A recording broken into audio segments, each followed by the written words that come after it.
Portanto, também nós, visto que temos a rodear-nos tão grande nuvem de testemunhas, desembaraçando-nos de todo o peso e do pecado que tenazmente nos assedia, corramos com perseverança a carreira que está proposta, olhando firmemente para o autor e consumador da fé, Jesus, o qual, em troca da alegria que lhe estava proposta, suportou a cruz, não fazendo caso da ignomínia ou da vergonha, e está sentado à destra do trono de Deus.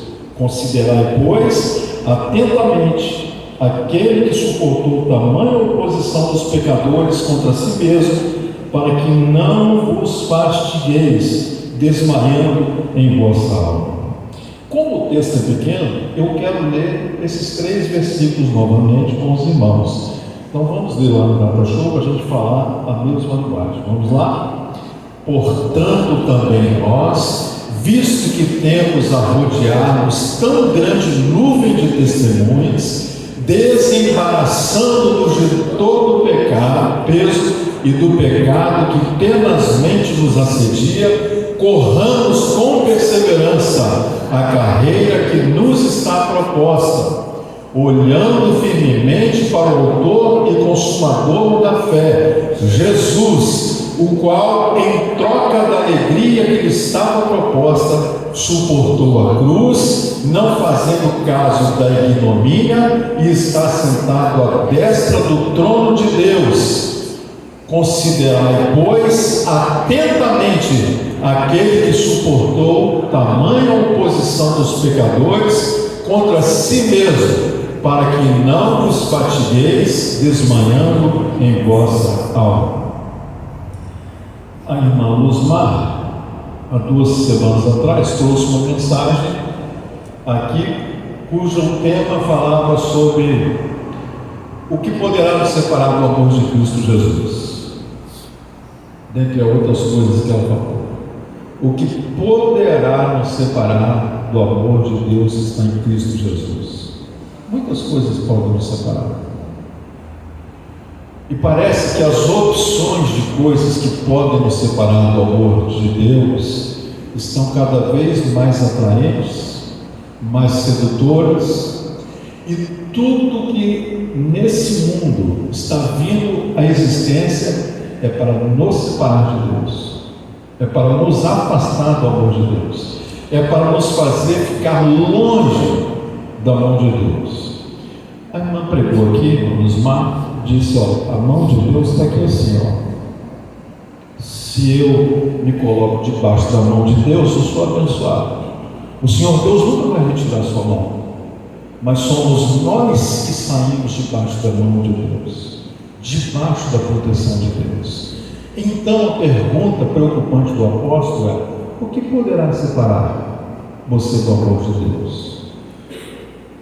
E ele diz algumas coisas aqui que eu quero chamar a sua atenção, porque nesse mundo que faz de tudo para nos distrair, nós temos que estar atentos, porque no domingo eu preguei sobre a vinda de Jesus, e a vinda do Senhor Jesus vai ser um tempo de surpresa na vida da maior número de pessoas sobre o nosso planeta.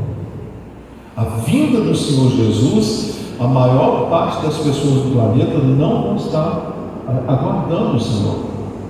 A Bíblia diz que quando ouvires dizer a paz, virá repentina destruição.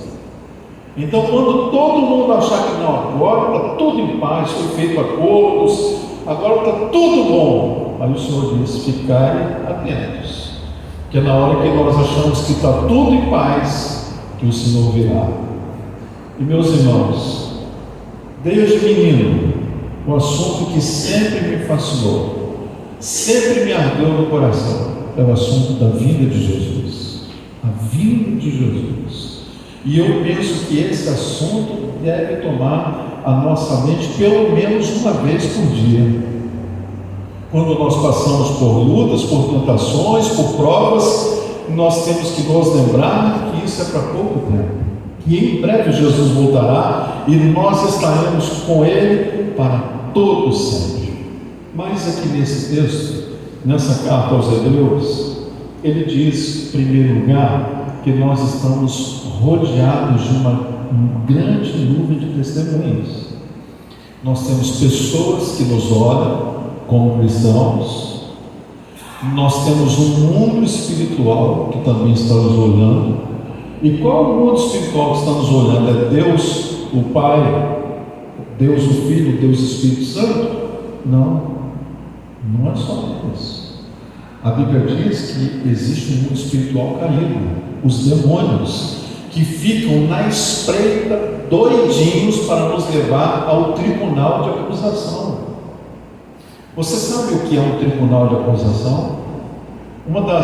Dos sinônimos da palavra diabo é o acusador dos irmãos. E no tribunal de acusação, ele diariamente se apresenta diante do eterno juiz para dizer: viu lá o que Moisés fez? Vai continuar abençoando ele dessa maneira? Viu lá o que o Martins falou? Vai continuar abençoando ele dessa maneira? Viu lá o que a Paola pensou? Vai continuar abençoando ela dessa maneira? Ele é o acusador. Todo vacilo nosso, ele se apresenta de imediato diante do Pai, dizendo: é assim? É assim que é teu filho? É assim que é tua filha? O acusador. E eles têm um grande exército de anjos caídos que ele seduziu e fez esses anjos caírem. E esses anjos trabalham como um exército organizado, levando todo o serviço de informação para nos envergonhar diante de Deus. É por isso que João, quando pensando nessas coisas, ele diz: filhinhos, não pequeis, mas se pecardes, tendes um advogado junto ao Pai, que intercede por vós.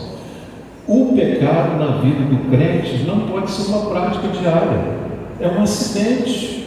Quando acontece um vacilo, o que nós devemos fazer? De imediato, nos arrepender, correr para a presença de Deus e dizer: Pai, pequei, Pai, me perdoa, eu não tive força, Pai, lava-me com o sangue de Jesus. E quando fazemos isso, a palavra do Senhor diz assim: se confessarmos os nossos pecados, Ele é fiel e justo para nos perdoar os pecados e nos purificar de toda injustiça.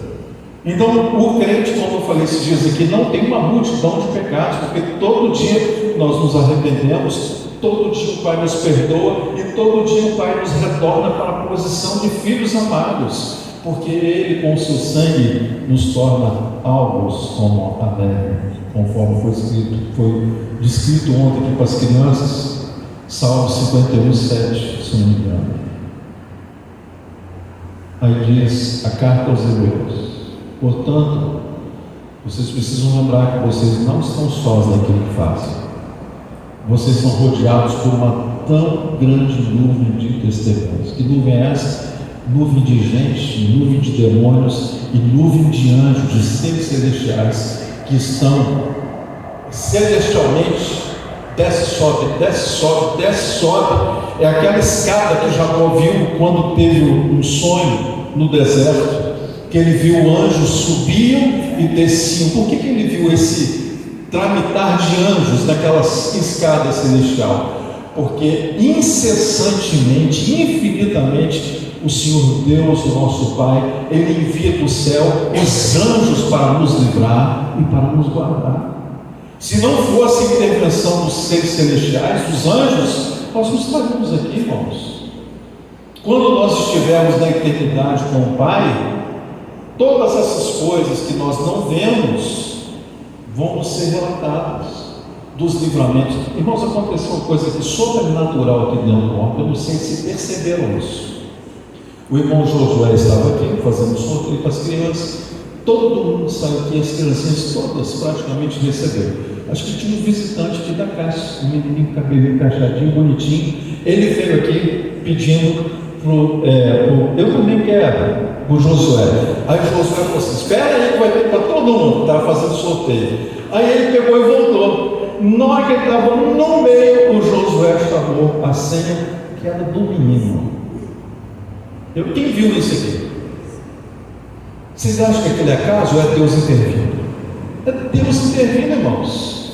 Não é acaso. É o Senhor Deus recebendo a adoração das crianças. Eu falei, glória a Jesus. Que coisa linda. Na hora o Josué falou assim, espera um pouquinho, sua hora vai chegar, porque não tinha passado o sorteio. Aí o menino saiu correndo para cá, acho que a mãezinha dele levou ele ali, não chegou no meio, número 35, lembra até o nome. Aí a mãe, está vendo como é que Deus faz? Então vale a pena a gente ter um coração de criança, mas não esquecer, estamos rodeados de uma grande nuvem de testemunho. Diariamente nós vamos ter o diabo nos rodeando ao nosso redor, bramando como leão, tentando nos devorar. Ao nosso redor nós temos os seres celestiais, os anjos. Mas quando o diabo não pode nos despedaçar, ele envia os dardos formados do inferno, que são o quê? São as tentações, são as provações para nos fazer tombar. E o que nós devemos fazer nessa hora? Nós devemos confessar a nossa fragilidade diante de Deus, devemos confessar a nossa fraqueza e grudar no Senhor. E qual é o segredo, meus irmãos? Qual é o segredo para a gente se manter em pé? Olhando firmemente para Jesus, autor e consumador da nossa fé. O que vai acontecer com você se você olhar firmemente para o pastor Moisés? Você vai se decepcionar comigo. Você vai ficar com raiva de mim. Você vai descobrir que eu sou uma decepção. O que acontece quando nós começamos a conviver com as pessoas e andar juntos com elas? Na medida em que o nosso relacionamento vai estreitando, nós vamos baixando a guarda e vamos deixando nos revelar o que somos realmente, cheios de defeitos. E quando isso acontece, nós podemos decepcionar pessoas, mas quando nós olhamos firmemente para Jesus, o autor e consumador da nossa fé, Jesus não nos decepciona nunca. Então o segredo é olhar firmemente para Jesus, o autor e consumador da nossa fé. Numa outra versão, diz aqui os 2 primeiros versículos que nós devemos deixar uma coisa chamada embaraço. Existem coisas na nossa vida que impedem da gente caminhar mais rápido. Irmãos, eu sempre gostei. Balão. Eu não sei se alguém já soltou balão aqui. Senhor Anselmo, o senhor já soltou balão? Já? Pois é. Eu não tive essa sorte. Meu pai falou que ia botar fogo em Vila Velha, ele me deixou. Mas eu vou falar uma coisa. Eu gostava de ver a história do Zeppelin, aquele balão alemão que depois acabou numa grande tragédia. E hoje tem um monte de vídeo falando daquele balão fantástico. Mas uma das coisas que me chamou a atenção da história do balão é o seguinte: todo balão tem peso de lastro. Quando dá uma zebra, que o gás começa a acabar e o balão começa a perder altura, sabe quem o baloeiro faz? Ele começa a soltar o peso do lado para o balão novamente ganhar altura. Como é que é o nome daquele peso, pastor? O nome daquele peso é embaraço. A Bíblia diz que nós devemos deixar todo embaraço, tudo aquilo que nos puxa para baixo, nós não somos daqui. O Senhor quer que a gente suba com Ele, mas se você estiver embaraçado, você vai ficar para trás. E eu já contei a história aqui de uma expedição famosa que aconteceu em 1845, que ficou conhecida como a Expedição de Franklin. Pesquisem isso na internet, está na internet. Ele saiu da Inglaterra e cruzou até chegar ao Oceano Ártico. Só que ele deu um grande azar. Ele foi num navio só, não. Aquela expedição de Franklin foram 2 navios. Sabe o que a história nos narra? Eu vou dizer para você tudo tinha naqueles dois navios. Primeiro, em um dos navios havia uma biblioteca com 1.200 livros, todo conforto. Toda a louça do navio era chinesa. Nos dois navios havia cálices de cristal bordado a ouro, um luxo para o padrão da época. Muito ouro e muita prata, porque a gente não sabe onde vai dar o certo. Vai que cheguemos num país que seja comercialmente conveniente, o que temos para vender vai nos propiciar vantagem. Além disso, todas as pratarias, garfo, colher, os talheres em geral, vinha com as iniciais do nome dos oficiais, a ouro e prata, um luxo comprador. Só que eles chegaram no Oceano Ártico na pior época, na época do gelo, do inverno, e eles ficaram isolados. O gelo os paralisou, assim como o pecado nos paralisa muitas vezes. O suprimento de carvão que eles tinham dava para 12 dias extras, além daqueles que eles planejaram para a viagem. A gente vai gastar isso aqui, vamos botar mais uns 12 dias que a gente vai chegar em terra seca, vai dar tudo certo. A história diz que os navios ficaram presos na vastidão do gelo. E os tripulantes começaram a morrer.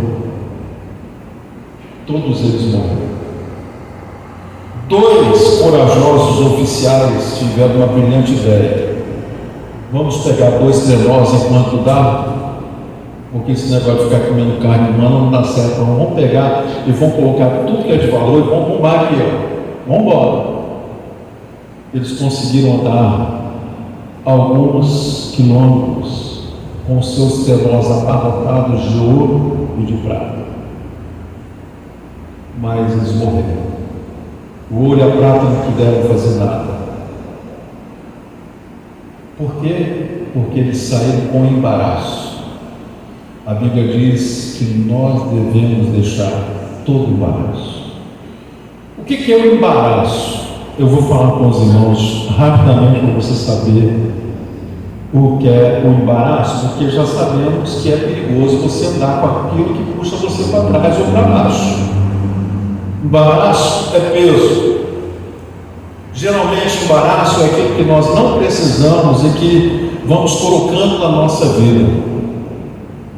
Para muita gente aqui, os embaraços são diferentes. É coisa que você não precisa, mas que você não consegue viver mais sem aquilo. É embaraço. E o Senhor diz que você precisa deixar o embaraço. Como aqueles 2 homens que, na tentativa de sair daquele navio e conseguirem ter sucesso, os seus colegas não tiveram, porque a morte os alcançou, e colocaram aquilo que não iria alimentá-los, que é ouro e prata, que se come ouro e prata para você ver como é que é gostoso, você vai matar a sua fome. Então o embaraço para eles se tornou uma coisa que os atrasou a chegar talvez no destino que fosse possível eles sobreviverem. Então o embaraço é aquilo que te puxa para baixo, é aquilo que atrasa o seu caminho, e o embaraço também é aquilo que nos impede de prosperar. Isso é embaraço. Meus irmãos, a ordem do Senhor Deus para nós é que nós devemos deixar todo embaraço. O embaraço ele pode nos matar, e o embaraço ele poderá nos separar do amor de Deus. Embaraço. Nós vemos o que aconteceu com a mulher de Ló. Qual foi o embaraço da mulher de Ló? O passado dela. A ordem era: olhe para frente, não olhe para trás. Na hora que ela começou a ouvir os barulhos, ela olhou para trás. O amor ao mundo, o amor ao passado, foi o embaraço da mulher de Ló. A Bíblia diz a respeito de Acã e o pecado que ele cometeu. A Bíblia diz que Acã, quando viu uma capa de ouro babilônica, lindíssima, e mais alguns objetos. Ele olhou para um lado, olhou para o outro, ninguém estava vendo. Ele ocultou aquilo ali e levou para debaixo da cabana dele. E por conta disso, a nação de Israel teve perdas. E ela teve perdas porque a ordem do Senhor é: vocês vão entrar e não vão tocar em nada, porque aquilo é maldito. E ele pegou aquilo que Deus amaldiçoou e botou dentro de casa. A maldição que veio sobre a casa de Acã o tornou maldito, foi o seu embaraço. Ele possuiu aquilo que não devia possuir. Por último, você conhece a história de Ananias e Safira. A Bíblia diz que a igreja primitiva, naqueles dias, aguardava que o Senhor fosse voltar naqueles dias. Então, motivados aí por esse fervor espiritual, amor, eles disseram: não vamos nos separar, gente, vamos ficar aqui. Olha, se todo mundo der cooperar, a gente não vai precisar mais trabalhar como a gente trabalhava duro. Olha, está aqui, começar a trazer os pés dos apóstolos para eles que eles tinham. Por quê? Porque eles estavam aguardando que Jesus viesse naqueles dias. E a igreja naqueles dias, ela estava cheia do Espírito Santo. Ananias e Safira, eles tinham terreno. Eles fizeram um combinado, disseram: amor, vamos vender o nosso terreno e vamos dar a nossa cooperação? Vamos, por que não? E venderam o terreno. Ninguém pediu eles para vender o terreno, ninguém pediu a eles a oferta, o dízimo, ninguém. Eles não foram coagidos a fazer aquilo, mas eles fizeram um combinado. Eles venderam por 100 mil reais, um exemplo, sem entender. Aí eles combinaram: nós vamos entregar só a metade. A gente não sabe se vai ter zebra, mas nós vamos dizer que entregando tudo. Combinado? Combinado. Foram lá e mentiram para o apóstolo. O apóstolo Pedro não havia pedido para que eles fizessem isso. E Pedro diz: porque mentistes ao Espírito Santo? Aí está aqueles que estão levando o seu marido, foi o contrário, estão levando o seu marido para o sepultamento. E aí Safira cai morta também. A mentira tem sido um embaraço na vida de muita gente.